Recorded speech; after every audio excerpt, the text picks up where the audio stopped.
Bienvenue à ce rendez-vous d'information. L'actualité en Côte d'Ivoire, un conseil des ministres s'est tenu hier.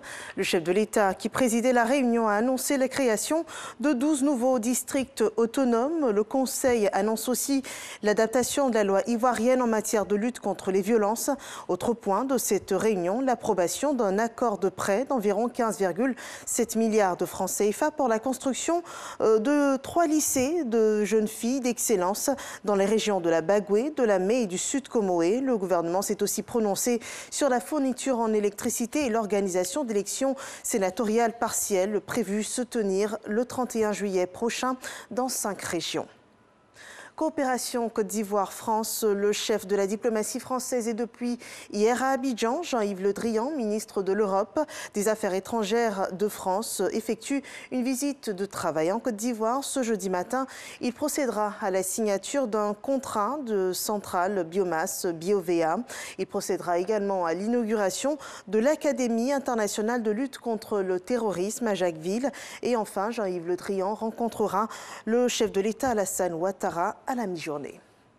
La consolidation et la préservation de la paix en Côte d'Ivoire au centre des échanges entre le président du COSIM et les ambassadeurs des États-Unis et de l'Égypte. Le cheikh Aïma Ousmane Diakité a été exhorté à cette occasion à s'impliquer davantage dans le dialogue politique. Le point de ces rencontres avec Pargassora Koné.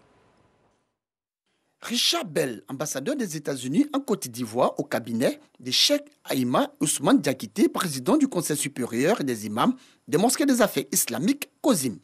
Au centre des échanges, la consolidation et la préservation de la paix en Côte d'Ivoire. Nos deux pays, les États-Unis d'Amérique et la Côte d'Ivoire, ont ceci en commun que nous sommes des pays riches en diversité ethnique et religieuse et que le vivre ensemble, malgré les différences d'opinion, les différences de pratique, mais en reconnaissant chacun dans l'autre un être humain, ça permet vraiment à un pays de s'épanouir pleinement. Et nous sommes donc très reconnaissants au COSIM et à l'ensemble des leaders spirituels de la communauté musulmane pour leur rôle en faveur de ce vivre ensemble. Cheikh Aïma Ousmane Diakité, tout en se réjouissant de la visite du diplomate américain, a tenu à lui traduire toute la reconnaissance de la communauté musulmane de Côte d'Ivoire. Tous les imams de Côte d'Ivoire sont très honorés et rassurés en même temps que le pays le plus puissant au monde a un représentant aussi humble et qui vient vers les autres, venir partager les sentiments d'amitié profond. En tout cas, nous avons félicité l'ambassadeur. Nous sommes heureux de sa visite. En fin de soirée, c'est le diplomate égyptien Badawi Wael qui a rendu visite au président du COSIM. L'importance de la promotion d'un islam tolérant et modéré était au cœur de cette rencontre.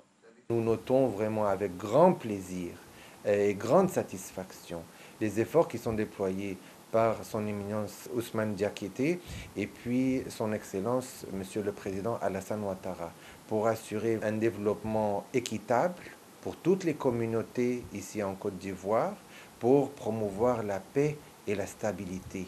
Beaucoup parmi les imams aujourd'hui, qui sont les hauts responsables du COSIM, ont étudié en Égypte. Jamiat Azhar Sharif, c'est la première référence de l'islam sunnite dans le monde. Donc nous avons beaucoup de plaisir à recevoir chez l'ambassadeur d'Égypte qui est venu nous rendre une visite de fraternité. Les diplomates américains et égyptiens n'ont pas manqué d'inviter Cheikh Aïma Ousmane Diakité et l'ensemble de la communauté musulmane à multiplier prières et adorations pour une Côte d'Ivoire paisible et plus harmonieuse. Parlons à présent de mutualisation des forces dans la lutte contre le terrorisme. C'est un appel du président burkinabé Roch Marc Christian Kaboré. Il recevait hier à Ouagadougou son homologue ghanéen et président en exercice de la CEDEAO, Nana Akufo-Addo. À l'issue de la rencontre, le président burkinabé a estimé que les Africains devaient se ressaisir et s'unir pour lutter contre les djihadistes qui déstabilisent l'Afrique de l'Ouest. Depuis l'annonce d'un accord sur la reconnaissance du génocide en Namibie par l'Allemagne, les critiques fusent. Elles se focalisent sur le fait que les textes ne prévoient pas de réparation, mais une aide au développement. Le chef de la diplomatie allemande a réagi hier au Parlement. Il a opposé une fin de non-recevoir aux demandes de réparation formulées par des responsables namibiens. Selon ses dires, l'accord trouvé se fait sur une base exclusivement volontaire et il n'y a aucun fondement légal au paiement. Il n'est donc pas comparable à des réparations. En Birmanie, l'ex-dirigeante Aung San Suu Kyi, renversée par un coup d'État militaire le 1er février dernier, a été inculpée pour corruption, a indiqué ce jeudi le journal officiel Global News Light of Myanmar. L'ancienne chef de facto du gouvernement civil est notamment accusée d'avoir perçu 600 000 $ et plusieurs kilos d'or de pots de vin. Elle est aussi poursuivie pour l'utilisation abusive de terres pour la fondation caritative qu'elle présidait.